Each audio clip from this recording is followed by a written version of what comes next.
everybody! Welcome to day 5 of 24 days to a crafty Christmas.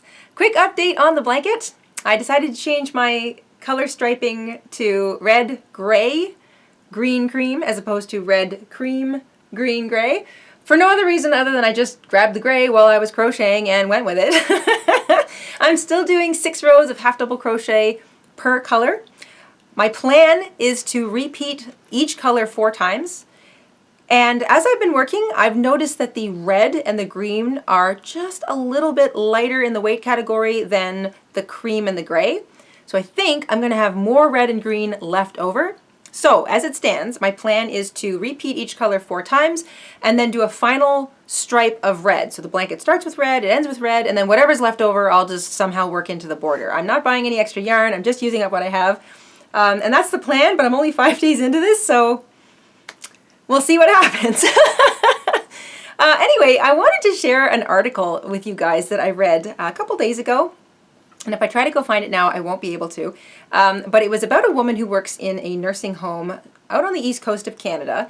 And I think this is her 2nd or 3rd year of just looking for homemade blanket donations so that she can give a homemade blanket to each of the residents that lives in her senior's home this year for Christmas. And I just love that idea. It's warm, it's cozy. If anybody living there doesn't have someone, to come visit them, or maybe they don't have a lot of family that lives close by, it's a nice way of being remembered during the season. And she's also said that you can donate store-bought blankets because she realizes that homemade blankets are a gigantic amount of work, and if you didn't start thinking about making one until, the first week of December, that might be a bit of a tall order, especially if you're kind of busy, like we all are. So that got me thinking about old-fashioned quilting bees and how everybody would sort of get together and work on a quilt.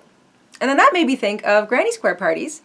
And I haven't been involved with a granny square party in quite a while, and I'm sure a lot of you probably know what these are, but for anybody who doesn't, I thought I would sort of bring it up as a kind of a fun idea that you might want to consider if you're getting together with some crafty friends or family in the next few days.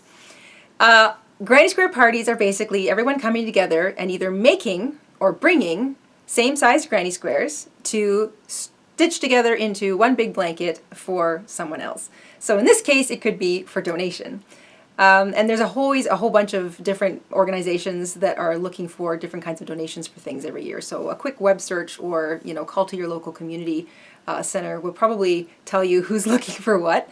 But you can do this in a few different ways. So if everybody's pretty crafty and knows how to crochet, and everyone's fairly quick, you could have everyone come over for an afternoon, some tea, some snacks, whatever. You could supply the yarn if you had enough of it. Just tell everybody to bring one sized hook, like a size 6mm, like a J, or maybe a 7mm or a 5.5, whichever hook size you want to go with. I would go with the larger size just so the squares work up a little faster, but everybody probably has like a 6mm hook. Tell them all to bring that one so that at least you're all starting with the same size hook and you're all using the same yarn. Because everybody's stitch tension differs a little bit, but with granny squares, you can stitch them all together and then block the blanket and everything will work out fairly evenly. So as long as everybody's using the same hook and yarn to start, you should probably end up with similar sized squares.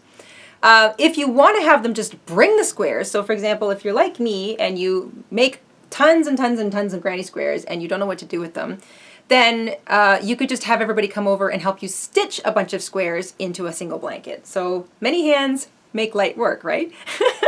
Get them all stitched together and then put a quick border on it and you've got a blanket ready to go for donation.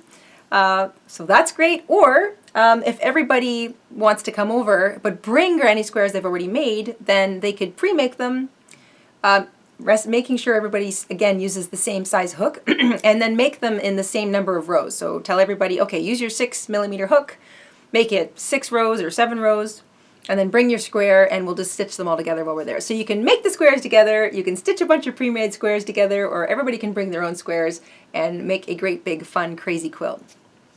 Either way, you get a whole blanket made, maybe even 2 or 3 depending on how many of you are there and maybe how quick you are. And then all you have to do is put a really simple border on it, like just a row of single crochet. It doesn't have to be anything fancy. And then bundle it up and give it away. And it's just the nicest thing to do. Anyway, if you hadn't considered doing one of those, or you were looking for something to do, maybe you've got a big get-together coming up already and you've already got everybody in one place, why not pitch this idea, right? I thought you might get a kick out of that. I sure do. I love that idea. It's fun, and it's a great reason to get everybody together, especially this time of year. Anyway, that's it. I'm going to do some more work on my blanket, and I will see you guys tomorrow. Bye!